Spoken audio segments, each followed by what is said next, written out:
الكريم اما بعد فاعوذ بالله من الشيطان الرجيم بسم الله الرحمن الرحيم عن عبد الله بن مسعود قال قال رسول الله صلى الله عليه وسلم يا معشر الشباب من استطاع منكم الباءة فليتزوج فإنه أغض للبصر وأحسن للفرج ومن لم يستطع فعليه بالصوم فإنه له وجاء متفق عليه۔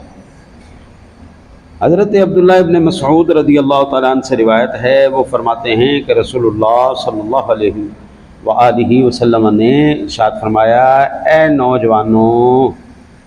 جوانوں کی جماعت، تم میں سے جو نکاح کی طاقت رکھے وہ ضرور نکاح کرے، کیونکہ نگاہ نیچی کرنے والا ہے اور شرم کا محافظ ہے، اور جو طاقت نہ رکھے وہ روزے لازم کرے کہ یہ روزے اس کی حفاظت ہیں۔ اس کو امام بخاری نے اور امام مسلم علیہ رحمٰن نے نقل کیا ہے۔ اس حدیث پاک کے ضمن میں ابتداً یہ بات ذہن میں رکھیں کہ نکاح 4 قسم کا ہے۔ نکاح 4 قسم کا ہے۔ پہلا نکاح ہے سنت، دوسرا نکاح ہے فرض، تیسرا نکاح ہے حرام، چوتھا نکاح ہے مکروہ۔ یہ 4 نکاح کی اقسام۔ وہ نکاح جو سنت ہے وہ نکاح ہے جس میں انسان کو کوئی اتنی حاجت نہیں ہے، وہ اپنے آپ پر قابو بھی کر سکتا ہے، اور اللہ آپ کی خیر کرے، سکون بھی ہے، مال بھی ہے، سارا کچھ ہے۔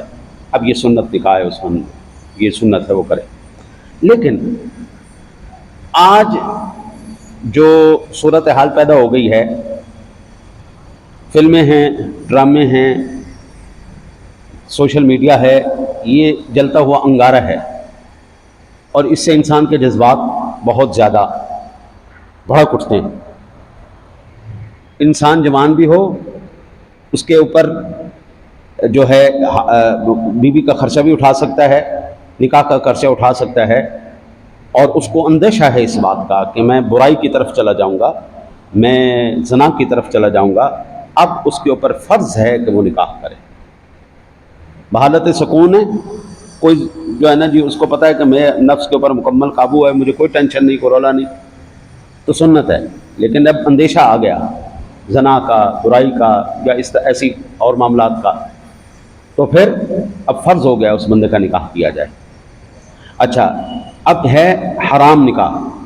ایک بندہ جو نامرد ہے، مرد نہیں، اس کا نکاح کرانا حرام ہے، بالکل نکاح نہیں۔ وہ تو عورت کی زندگی خراب کر دے گا، برباد کر دے گا۔ کئی ایسے میرے دارالافتاء میں فتوے آئے، یہ اللہ کا کوئی احسان ہی ہوتا ہے ہمارے اوپر، ہم دبا جاتے ہیں، ہمارے اوپر اتنا قابو ہے کہ ہم گھروں کے پردے نہیں اٹھاتے، اللہ کا احسان ہے۔ ورنہ حضرت کیفیت یہ ہوتی ہے، بڑا بھائی نامرد ہے، اس کے ساتھ نکاح کروا دیا، اولاد چھوٹے بھائی کی ہے، اس کی نہیں ہے جس کے ساتھ، یہ تو حرام ہے، سراسر زنا ہے، اور اولاد بھی ناجائز ہے۔ یہ کیسے ممکن ہو سکتا ہے؟ تو ایسے بندے کا نکاح کروانا حرام ہے، حرام ہے، حرام ہے۔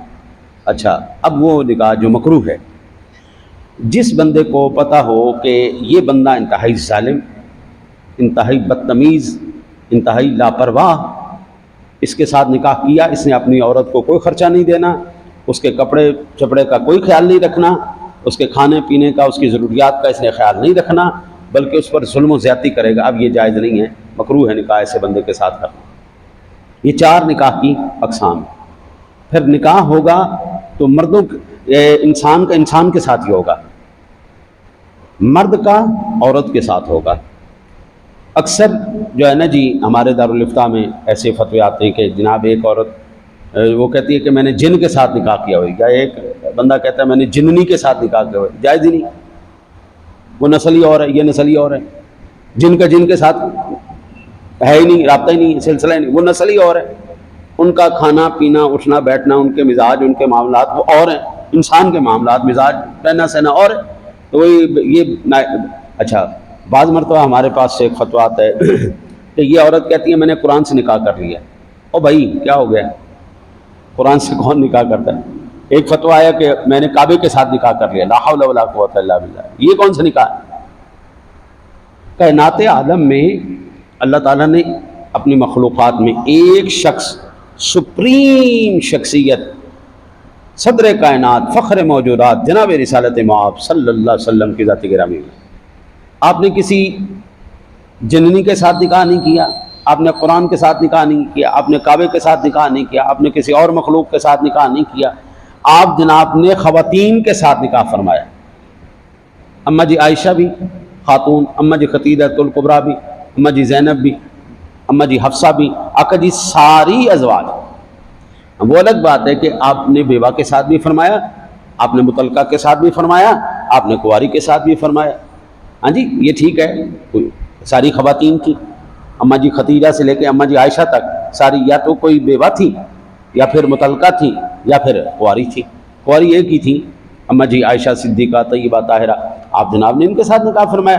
تو یہ پھر آج کل اور جو ہے نا جی وہ ایک نیا آیا لیونگ ریلیشن، ہاں جی، یا اس کو کہہ لیں کہ ایک کمرے میں بیٹھ کے خود بخود ڈکلیئر کر دینا کہ ہم جو ہے نکاح کر لیا ہم نے۔ بابا ایسا نکاح نہیں ہوتا ہے، نکاح کے ارکان پہلا ہے ایجاب و قبول دونوں کا۔ ایک عورت کو کہا جائے کہ اتنے حق مہر کے عوض آپ کو اس فلاں بندے کے نکاح میں دیا جا رہا ہے، یہ ہو گیا ایجاب و قبول، وہ قبول کرے، وہ جناب کہے ٹھیک ہے جی میں نے منظور ہے، ہاں جی یہ جا۔ دوسرا گواہوں کا ہونا، یہ بھی رکن ہے۔ ایسا نہیں ہو سکتا کہ جناب ایم اکلے بیٹھ کے ہی، ایسا نہیں ہوتا، گواہوں کا موجود ہونا ضروری، اور اعلان ہو جائے تو یہ سب سے بہتر ہے۔ کارڈ چھپیں، دوستوں کو بلاؤ، سب کو بلاؤ، یہ سب سے بہترین ہے کہ سب کے سامنے جو ہے نکاح ہو، پتہ لگے کہ جناب یہ دو گھر آپس میں ملیں۔ تیسرا ایمان ہونا۔ آج جس کا دل کرتا ہے جناب جوڑا بنا کے وہ رہنے شروع کر دیتے ہیں، عیسائن ہے تتامی، یہودن ہے تتامی، ہندن ہے تتامی، ہندو ہو سکھنی ہو کوئی بھی ہو، نہیں ایسا نہیں ہوتا بھائی، نہ مردوں میں نہ، ایمان کا ہونا بھی شرط ہے، ایمان کا ہونا بھی شرط۔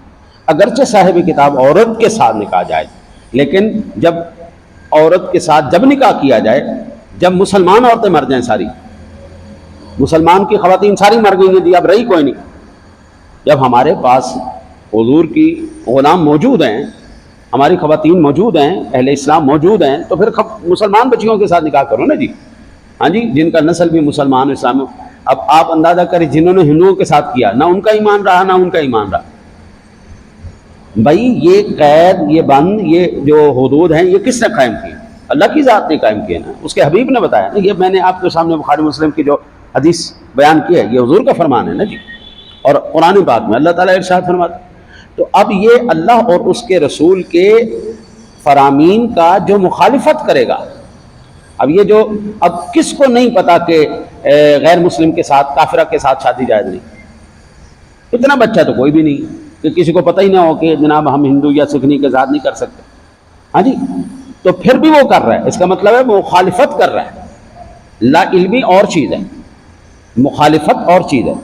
لا علمی کے اندر کوئی چیز ہو جائے، آج تو ہماری جو ہے نا جی یہ ٹریفک پولیس جو ہے، آپ کو نہیں بھی پتہ نا یہ بن میں آپ چلے جائیں اور چلان ٹھوک دیتے ہیں۔ اب میرا بیٹا جو ہے نا جی کل چلان کروا کے ہے، میں نے اس کو کہا تو نے چلان کیسے گیا؟ کہنا کہ جی انہوں نے مجھ سے نا لائسنس مانگا، میں نے دے دیا، شناختی کارڈ مانگا، میں نے دے دیا، گاڑی کی کاپی مانگی، میں نے دے دی، میرے سر کے اوپر ہیلمٹ بھی تھا، اچھا جی سارا کچھ ہو گیا۔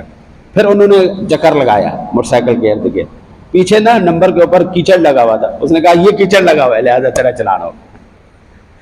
بھائی چلان کر رہے ہیں جی، اب اس کو نہیں، یہ لا علمی بھی کے اندر ہے، یہ غلط بات ہے، ایسا نہیں ہونا چاہیے تھا، لیکن کیا اگر جان بوجھ کے کوئی کر رہا ہے تو اس کو سزا ملے گی۔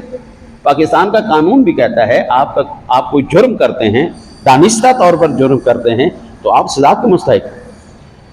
اللہ اور اس کے رسول کی مخالفت کا ایک ہی نتیجہ ہوتا ہے، اور وہ کیا؟ ایمان سے فراغت۔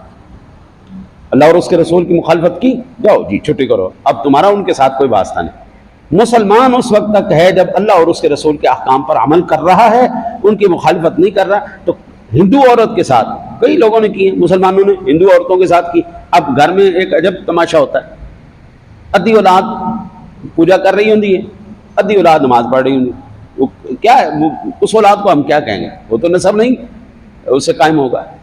پھر جو سب سے خطرناک میں عرض کرتا ہوں، اگرچہ یہ اس میں کوئی حرج نہیں ہے کہ کوئی غیر مسلک کے ساتھ کر لے، لیکن میں اسے منع کرتا ہوں کسی غیر مسلک کی خاتون سے بھی آپ نکاح نہ کریں، آپ اپنے مسلک کی خاتون کے ساتھ نکاح کریں۔ اب کئی حضرات سنی ہوتے ہیں لیکن کرتے شیعوں میں وہ نکاح کرتے ہیں۔ اب کیفیت کیا ہو جاتی ہے، آدھی اولاد ماتم کر رہی ہوتی ہے، آدھی اولاد جناب میلاد منا رہی ہوتی ہے، آدھی اولاد کربلا کے وہ نام کے اوپر خرافات کر رہی ہوتی ہے، آدھی جناب ادھر پہنچی ہوئی ہوتی ہے۔ وہ عقائد آپس میں نہیں ملتے، ساری زندگی عورت اور مرد کے درمیان جو ہے چپکلش اور وہ ویسے ہی برباد ہو جاتا ہے، گھر کا سکون برباد۔ اپنے مسلک میں کرو، آپ کی جس مسلک سے رکھتے ہیں اسی مسلک کو دیکھیں، اور ساری زندگی بندہ بھی کرتا رہ جاتا ہے۔ ہم نے ساری زندگی یا رسول اللہ کا سرکار کے غلام بن کے زندگیاں گزاری، ہم نے ساری زندگی آقا کے صحابہ کی تعظیم کی، ہم نے اہل بیت کی تعظیم کی، ہم حضور کے امت کے سارے ولیوں کا احترام کرنے والے ہیں، ہم اولیاء اللہ کا تعظیم کرنے والے ہیں۔ اب جناب ہمارے متھے ایسی لگ گئی ہے جو ان سب کو شرک کہتی ہے، وہ گھر کا سکون تو برباد ہو گیا۔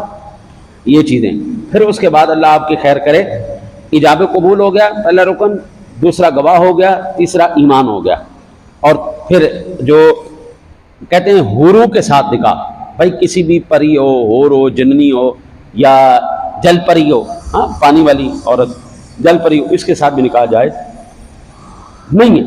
قیامت کے بعد اللہ تعالیٰ حوروں کے ساتھ نکاح کرے گا، اس سے پہلے نہیں جائز۔